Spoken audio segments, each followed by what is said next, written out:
마태 14장 1절에서 12절입니다. 한 절씩 교독합니다. 그때 분봉왕 헤롯이 예수의 소문을 듣고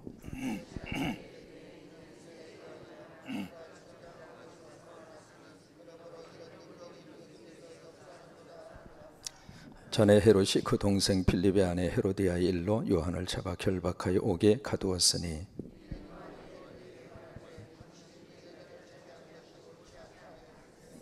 헤롯이 요한을 죽이려 하되 무리가 그를 선지자로 여김으로 그들을 두려워하더니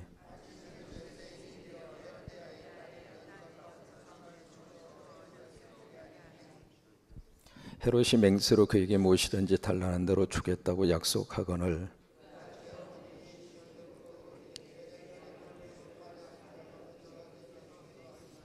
왕이 근심하나 자기가 맹세한 것과 그 함께 앉은 사람들 때문에 주라 명하고 그 머리를 수반에 얹어서 그 소녀에게 주니 그가 자기 어머니에게로 가져가니라.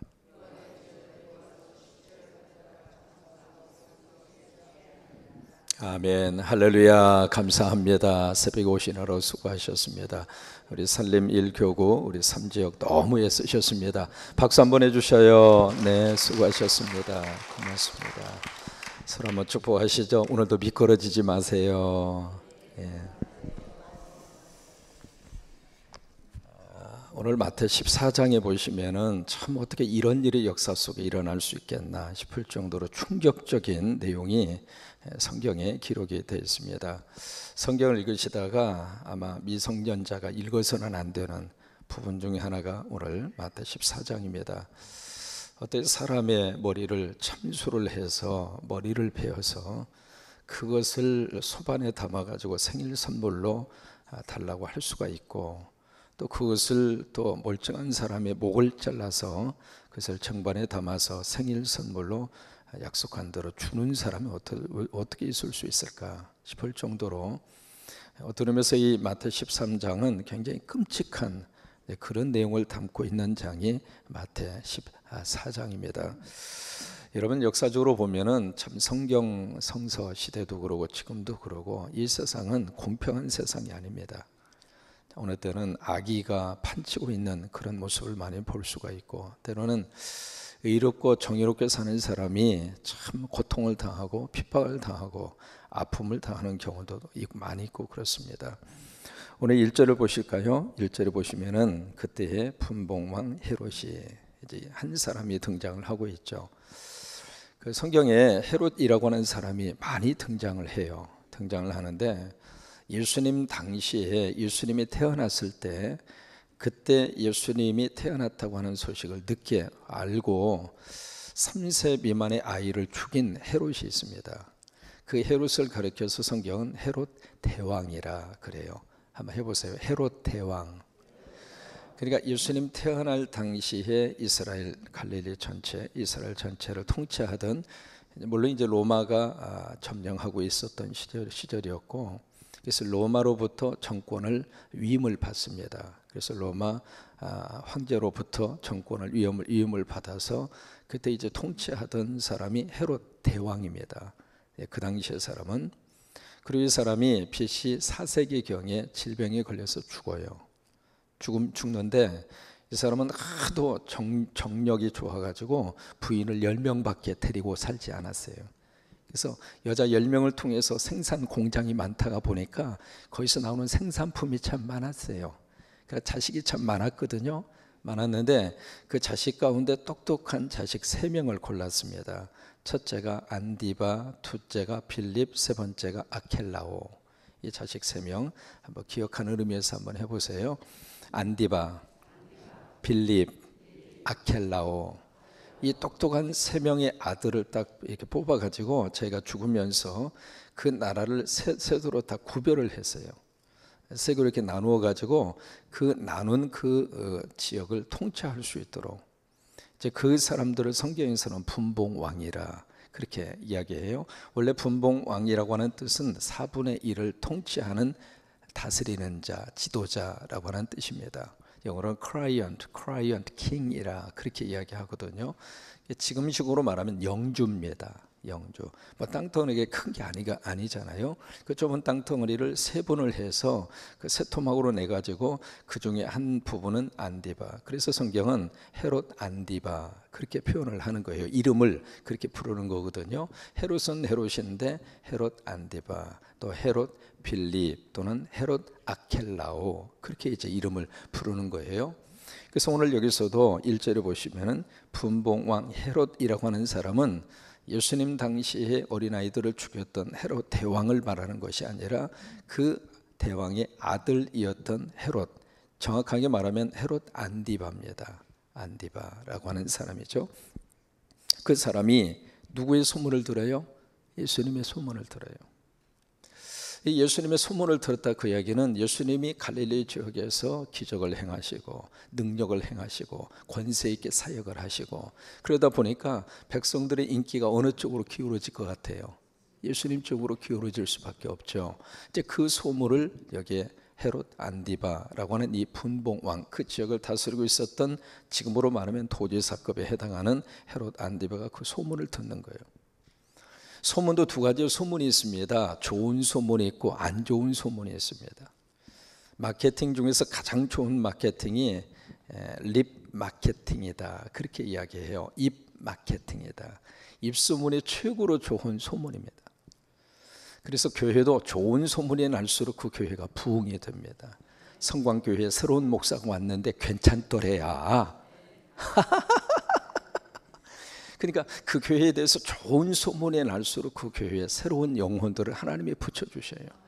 성광교회 갔더니 성도들이 그렇게 친절할 수가 없고 얼굴이 방글방글 그냥 웃지도 않으려고 그래요. 그냥 서로 보면은 그냥 깎고 가면서 서로 그냥 당신 멋져 감고사행하면서 그 교회 분위기가 너무 행복하더라. 아멘.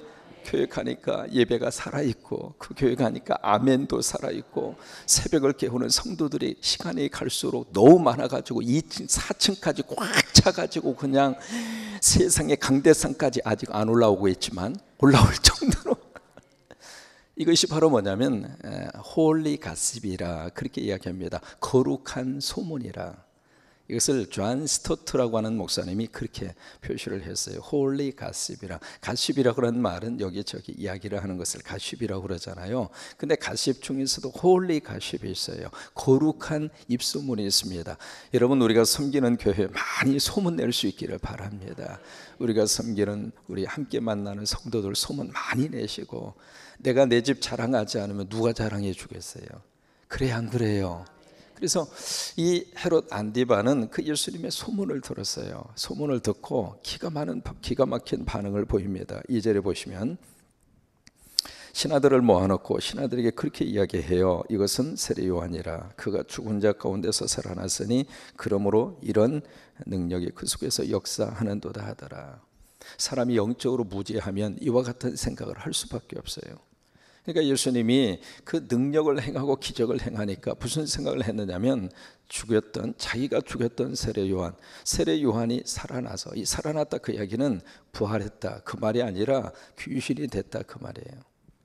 그 자기가 죽인 세례 요한이 귀신이 돼서 지금 예수라고 하는 사람 속에 귀신이 붙어가지고 그 세례 요한이 행하던 그 능력을 예수라고 하는 사람이 행하고 있구나, 그렇게 오해를 한 거예요. 여러분, 사람은 죽으면 귀신이 도는 게 아닙니다. 사람이 죽으면 성경에 보시면은 완전히 그 하나님 나라에 아니면 지옥으로 둘 중 하나거든요.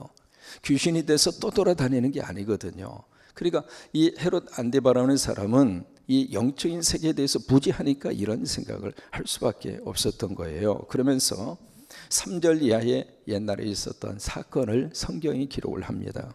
3절에 전에 헤롯이 그 동생 빌립의 아내 헤로디아 일로 요한을 잡아 결박하여 옥에 가두었으니, 옛날에 자기가 한 짓을 여기다가 소개를 하고 있는 거예요.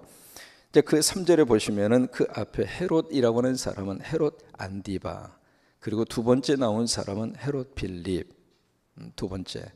그래서 여기 그 동생 빌립이라 그렇게 소개를 한 거예요. 이게 무슨 얘기냐면 이 헤로디아라고 하는 사람이 참 미인이었습니다.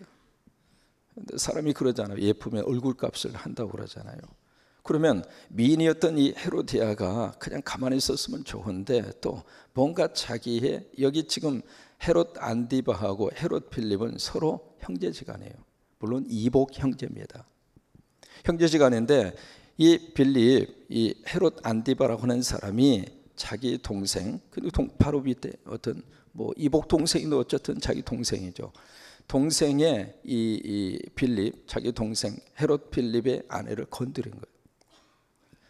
건드려서 자기 본부인이 있었거든요. 자기 본부인과 결혼을 해서 20년 동안 살다가 자기 본부인이 어느 날 갑자기 사랑이 식어버린 거죠. 관계가 소원하게 된 거예요. 관계가 깨지면서 이 사람이 자기 본부인을 버리고 자기 제소씨를 취한 거예요. 근데 이 당시에 헤로디아는 그의 딸이 있었습니다. 그 뒤에 딸이 나오잖아요. 그 딸이 15살 먹은 살로메라고 하는 딸이 있었거든요. 그러면 가정을 가지고 있었고 관역한 딸이 있는 자기 동생의 부인이에요. 제수씨란 말이죠. 그 제수씨를 자기 본 부인을 버리고 이 제수씨를 취해서 결혼을 했단 말이에요. 이제 그런 일이 벌어진 그 사건을 놓고 세례 요한이 뭐라고 이야기를 했는가? 4절에 보실까요? 이는 요한이 헤롯에게 말하되 당신이 그 여자를 차지하는 것이 옳지 않다 하였습니다. 그래서 요한이 담대하게 가서 이야기한 거예요. 왕이여, 왕답게 처신하시오. 당신이 그런 식으로 이 질서를 분란시키면 이 나라의 가정이 어떻게 되겠습니까? 그러니 왕답게 처신하시오. 그렇게 이제 지적을 한 거예요. 그 때문에 5절에 보실까요? 헤롯이 요한을 죽이려 하되 무리가 그를 선지자로 여김으로 그들을 두려워하더니, 헤롯은 죽이고 싶은 거예요. 사람이 잘못됐다고 하는 것을 지적을 하면 두 가지 반응이 나옵니다. 고치려고 하는 사람이 있고 그 지적한 사람을 죽이려고 하는 사람이 있어요. 그런데 헤롯은 전자라기보다는 후자입니다. 다윗이 위대한 것은 나단 선지자가 와서 지적을 했을 때 하나님 앞에 무릎 꿇은 거예요. 그게 다윗의 위대한 점이거든요. 누군가가 내 잘못을 지적을 하고 내 죄를 지적을 했을 때 큰 사람은 그것을 인정을 해요. 그리고 하나님 앞에서 무릎을 꿇어요. 그리고 하나님 앞에서 회개를 해요. 그러면 하나님이 구원하고 하나님이 용서하고 하나님이 살려주거든요. 근데 헤롯이라는 사람은 여기 이 세례 요한의 지적을 하니까 지적당한 그것 자체가 싫다 이거예요. 자존심 상했다 그거죠. 결국 이 헤롯은 요한을 죽이려고 해요. 그런데 백성들의 여론이 별로 좋지가 않습니다. 왜냐하면 세례 요한이 그 당시만 하더라도 광야에 외치는 자의 소리라고 해서 엄청난 인기를 세례 요한이 가지고 있었거든요. 그래서 5절에 있는 말씀대로 선지자로 여김으로 그들을 두려워하더니, 여기서 의인은 하나님을 두려워하고 악인은 사람을 두려워합니다. 한번 해보실까요? 의인은 하나님을 두려워하고 악인은 사람을 두려워한다. 이 거꾸로 가면 안 됩니다. 우리가 사람을 두려워하고 하나님을 두려워하지 않으면 안 돼요. 거꾸로 가야 돼요. 하나님을 두려워하고 사람은 두려워할 필요가 없어요. 근데 악인은 거꾸로 가는 거예요. 그래서 6절에 보실까요? 마침 헤롯의 생일이 되어 헤로디아의 딸이 연석 가운데 춤을 추어 헤롯을 기쁘게 하니, 그래서 이제 마침 디데이가 된 거죠. 그때 호시탐탐 노리고 있었던 거죠. 그러자 7절에 헤롯이 맹세로 그에게 무엇이든지 달라는 대로 주겠다고 약속하거늘. 여러분, 이 헤롯의 본심은요, 뭐든지 주겠다. 뻥이죠, 사실은. 남자의 뻥이 좀 있잖아요. 이 술 한 잔 마시고 기분이 좋으면 뭐 나라의 절반이라도 띄워주겠다. 무슨 나라의 절반을 띄워줘요. 그냥 남자의 객기죠. 근데 여기 헤롯도 마찬가지예요. 뭐든지 주겠다 그렇게 약속을 해요. 그러고 나서 8절에 보세요. 그가 제 어머니의 시킴을 듣고 이르되 세례 요한의 머리를 수반에 얹어 여기서 내게 주소서 하니. 그래서 그 너무 기가 막히게 춤을 추는, 그러니까 자기의 데리고 온 딸이잖아요. 그러니까 헤로디아의 딸이니까, 그러니까 자기가 데리고 온 자기의 딸이 그 아름다운 모습에 정신이 뿅 가서 뭐든지 주겠다 그렇게 약속을 했는데, 그 데리고 온 그 딸이 자기 어머니에 가서 그 이야기해요. 아버님이 뭐든지 달라는 대로 다 주겠다고 그럽니다. 그래? 때는 있다다. 그러면 세례 요한의 머리를 달라고 해라. 그렇게 이제 그 딸에게 그것을 이야기하죠. 그러자 8절에 보세요. 그가 제 어머니의 시킴을 듣고 이르되 세례 요한의 머리를 소반에 얹어 여기서 내게 주소서 하니 9절을 보실까요? 왕이 뭐해요? 근심하나. 충격을 받은 거예요. 왜냐하면 이 15살 먹은 이 딸 살로메가 세례 요한의 머리를 달라고 하리라고는 이만큼도 생각을 못한 거예요. 그래서 충격을 받은 거예요. 또 하나, 자기 생일날이잖아요. 생일날 피를 보겠다는 이야기 아니에요. 그러니까 헤롯의 입장으로서는 충격 중에서도 너무 큰 충격을 받은 거예요. 그런데 이 헤로디아라고 하는 이 여자가 참 성경에 기록된 5대 악처가 있습니다. 혹시 기억할지 모르겠어요. 성경에 기록된 5대 악처가 있는데 첫째가 누구냐면 다윗의 처였던 미갈, 두 번째 누구일 것 같아요? 우리아의 아내였던 밧세바, 세 번째는 누구일 것 같아요? 삼손의 애인이었던 드릴라, 네 번째는 욥의 아내였던 사람 욥. 그 욥이 이제 질병이 걸려서 고통 중에 있을 때 막 하나님 저주하고 죽으라고 도망가 버렸잖아요. 그게 이제 네 번째. 다섯 번째가 헤로데아입니다. 재미있는 게 있어요. 뭐냐면